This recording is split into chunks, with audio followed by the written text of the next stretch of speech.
अब ये तो बाप भी है, टीचर भी है, सदगुरु भी है। कौन? शिव बाबा हमारा बाप भी है, जन्म देने वाला भी है और वर्षा देने वाला भी है। बाप क्या करता है?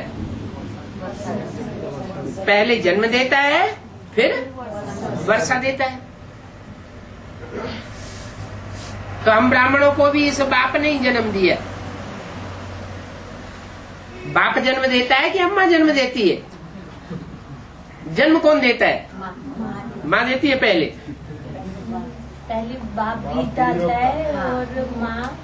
पहले माँ या बाप? माँ को भी तो पहले बाप एडाप्ट करता है ना। माँ भी तो रचना है ना, रचयिता तो बाप होता है। तो यज्ञ के आदि में भी ब्रह्मा माँ को बाप ने एडाप्ट किया। तो 10 साल तक यज्ञ चलता रहा। जिस माता के बारे में बोला कि ऐसी ऐसी बच्चियां थी जो मम्मा बाबा को भी ड्रिल सिखाती थी, डायरेक्शन देती थी, टीचर बन करके बैठती थी, वो आज यज्ञ में है नहीं। आदि में थी, अंत में फिर आएंगे। क्योंकि एक बार जो ब्राह्मण बनता है वो ब्राह्मणत्व के संस्कार लेकर के जाता है, शरीर छोड़ता है, तो पूर्व जन्म के संस्कार ब्राह्मणत्व के अगले जन्म में ऐड हो जाते हैं। चाहे वो राम वाली आत्मा हो और चाहे वो कोई और दूसरी आत्मा हो। तो जो बच्चे यज्ञ में आदि में थे, बहुत पावरफुल पुरुषार्थी थे, मम्मा बाबा के ऊपर भी हुक्म जताने वाले थे, वो बच्चे जब दोबारा जन्म लेकर के आएंगे तो क्या कोई ऐरा गहरा नत्थु खैरा ब्राह्मण से झुक करके रहेंगे? नहीं। उनके अंदर तो आदि के संस्कार हैं। तो जरूर उन्हें आदि में बाप से जन्म मिला था। वो बाप के बड़े बच्चे हो गए। जो भी बच्चे होते हैं बाप के, उनमें ज्यादा पावरफुल कौन सा होता है और कम पावरफुल कौन सा होता है? जो पहले पैदा होता है ज्यादा पावरफुल हो जाता है, और जो बाद में जन्म लेता है वो कम पावरफुल। वैसे भी कहते हैं बड़े भाई को बाप समान कहा जाता है। तो ये सबका बाप भी है, ये टीचर भी है। जो बापों का बाप होगा उसका कोई बाप नहीं होगा, और जो टीचरों का भी टीचर होगा उसका कोई टीचर नहीं होगा। कैसे पता चले? टीचर को तो कोई पढ़ा सके, टीचर को कोई बच्चा पढ़ा सकता है क्या? टीचर को कोई नहीं। और जो सुप्रीम टीचर है उसको तो कोई भी नहीं पढ़ा सकता। ये उसकी पहचान है। वो सबको पढ़ाई पढ़ावेगा, लेकिन उसको कोई पढ़ाई नहीं पढ़ा सकता। वो सदगुरु भी है। कैसा गुरु? सदगति देने वाला। वो आत्माओं का बाप है ना।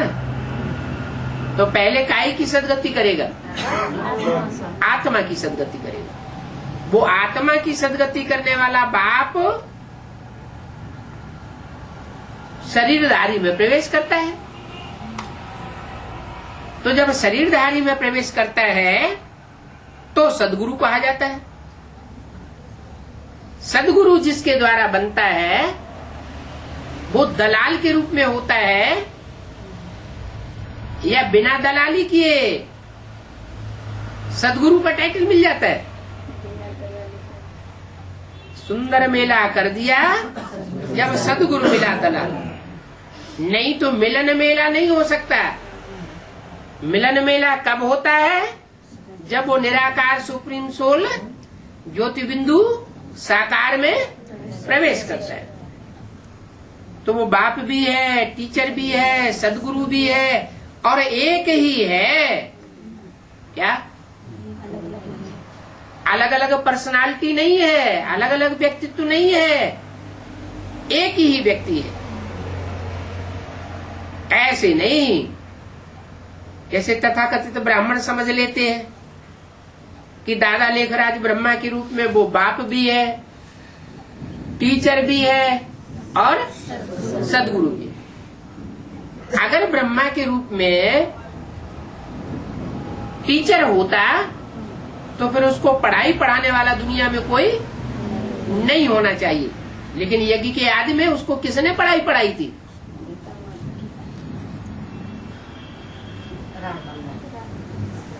ब्रह्मा दादा लेखराज को जब साक्षात्कार हुए और साक्षात्कारों का उन्हें क्लैरिफिकेशन अपने लौकिक गुरु से नहीं मिला, बनारस के विद्वान आचार्यों से नहीं मिला, तो उसको पढ़ाई किसने पढ़ाई? कहाँ गया था फिर वो? भागीदार के पास गया और वहां से उसको समाधान मिला। तो उसको पढ़ाई पढ़ाने वाला कोई हुआ ना, तो जो उसको पढ़ाई पढ़ाने वाला हुआ वो ही उसका टीचर हो गया। भले उसने डायरेक्ट उससे पढ़ाई नहीं पढ़ी, माता के द्वारा पढ़ी। तो जिस माता के द्वारा पढ़ाई पढ़ी वो माता गुरु हो गई, उसका गुरु गीता माता। जब गीता माता ने शरीर छोड़ दिया तो गीता माता का टाइटल दादा लेखराज ब्रह्मा को मिल गया। और ब्रह्मा में प्रवेश करके परमात्मा शिव ने जो वाणी चलाई, उस वाणी से प्रभावित होकर के जिन आत्माओं ने संगठन तैयार किया माउंट आबू में आकर के, उस संगठन का नाम पड़ा ब्रह्मा कुमारी ईश्वरीय विश्वविद्यालय। तो साबित हो गया कि दादा लेखराज ब्रह्मा का जो रूप है वो टीचर का रूप नहीं है। और सदगुरु मिला दलाल, सदगति करने वाला सदगुरु होना चाहिए। तो दादा लेखराज उन्होंने तो 68 में खुद ही शरीर छोड़ दिया और हार्ट फेल होकर के शरीर छोड़ा। तो ये दुर्गति हुई या सदगति हुई? ये तो दुर्गति हो गई आत्मा की। आत्मा पावरफुल नहीं बनी। पावरफुल आत्मा योग बल से जो बनती है उसका कभी हार्ट फेल नहीं हो सकता। आत्मा की सबसे पहले सदगति चाहिए। आत्मा की सदगति न हुई, सच्ची गति न हुई, तो फिर शरीर की सच्ची गति कैसे हो जाएगी? तो ब्रह्मा का रूप, दादा लेखराज का स्वरूप बाप का भी रूप नहीं, टीचर का भी रूप नहीं, सदगुरु का भी रूप नहीं। वो कौन सा रूप था? माँ का रूप था।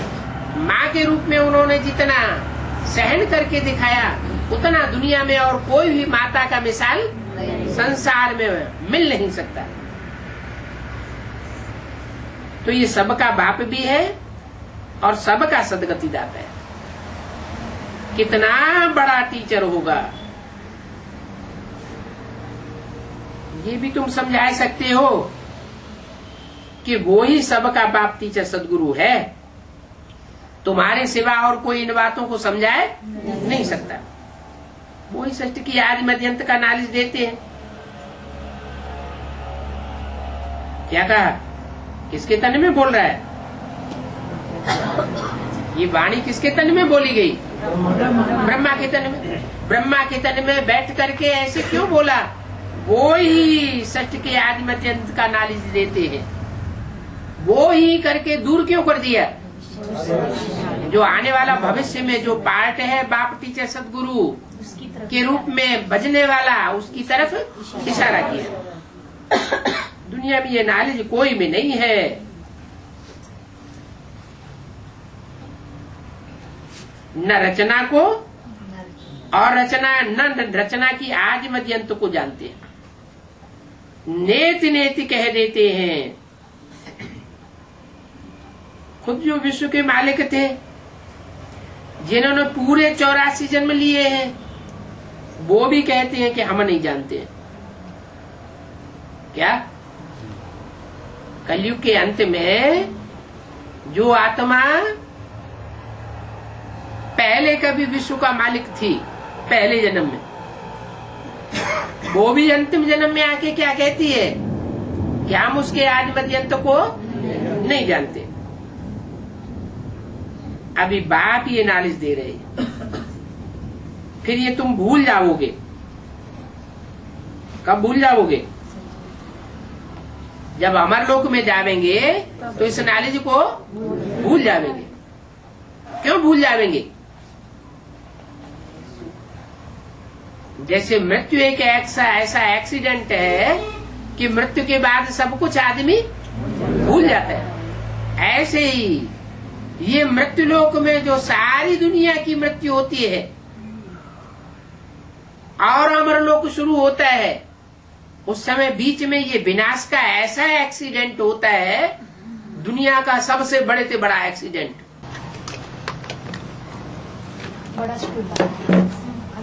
तो ये एक्सीडेंट हुआ बेहद का एक्सीडेंट। ये बेहद का एक्सीडेंट इधर लगाए हर 5-4 वर्ष में एक ही बार होता है।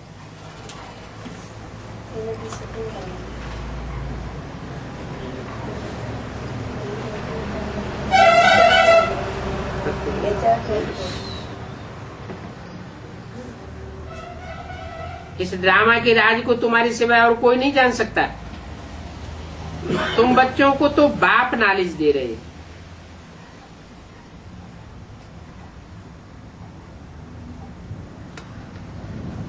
वो लक्ष्मी नारायण तो प्रारब्ध है। इस ड्रामा के राज को तुम्हारे सिवाय कोई जान ही नहीं सकता। तुम बच्चों को बाप नॉलेज दे रहे हैं। तुम समझते हो हम जितना बाप को याद करेंगे हमारे पाप कर्म भस्म होते जाएंगे और सतो प्रधान दुनिया के हम मालिक बनेंगे। अभी तो तमो प्रधान दुनिया के मालिक हैं। तमो प्रधान में करोड़ों मनुष्य होते हैं और सतो प्रधान दुनिया में बहुत थोड़े मनुष्य होंगे। सीढ़ी में देखो क्लियर लगा हुआ है कि सतयुग में इतनी आबादी और कलयुग में 500 करोड़ की आबादी।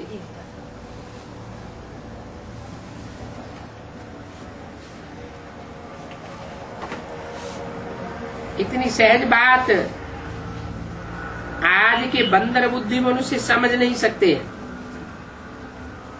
बिल्कुल ही जानवर बुद्धि है। इनको कहा जाता है कांटों का जंगल। हैं तो मनुष्य परंतु ये करतूतें जानवरों जैसी करते हैं। एक दो को गाली बकते रहते हैं।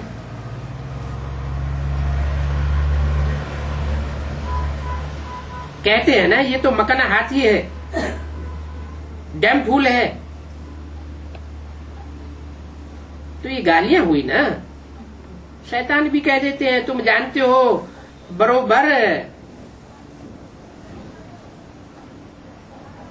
इन शैतानों का राज्य है जो आपस में एक दूसरे को गालियां देते रहते हैं।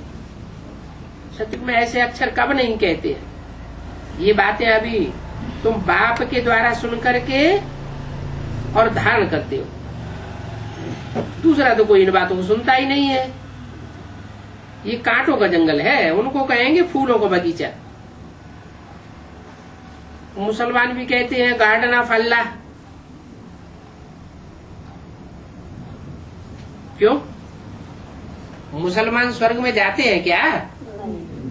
फिर वो गार्डन ऑफ अल्लाह क्यों कहते हैं? हैं? सभी धर्मों की बीज रूप आत्मा है। हाँ, जो और धर्मों की बीज रूप आत्मा है वो तो सब जाती हैं। जैसे और धर्मों की बीज रूप आत्माएं स्वर्ग में जाती हैं, वैसे ही इस्लाम धर्म की जो बीज रूप आत्माएं हैं, जिनके लिए शास्त्रों में आया पांडवों के साथ कौन गया?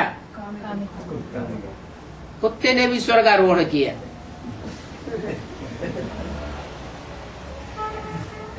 तो गार्ड जो स्थापन करते हैं उसको स्वर्ग कहा जाता है। वहां का धर्म था। बाकी सब धर्म जो बाद में आते हैं वो अधर्म है। पहले तो कोई भी नहीं था। ये भी बात किसी की बुद्धि में नहीं है।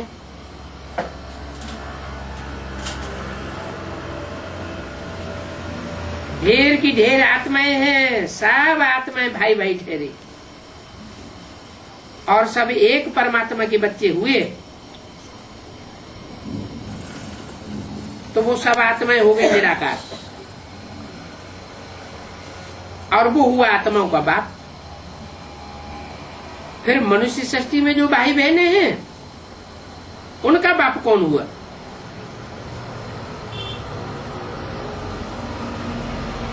कौन हुआ? मनुष्य सृष्टि में जो आत्माएं हैं, मनुष्य आत्माएं, उनका बाप हुआ प्रजापिता ब्रह्मा। अच्छा, प्रजापिता ब्रह्मा है तो फिर मम्मा कौन है? हैं?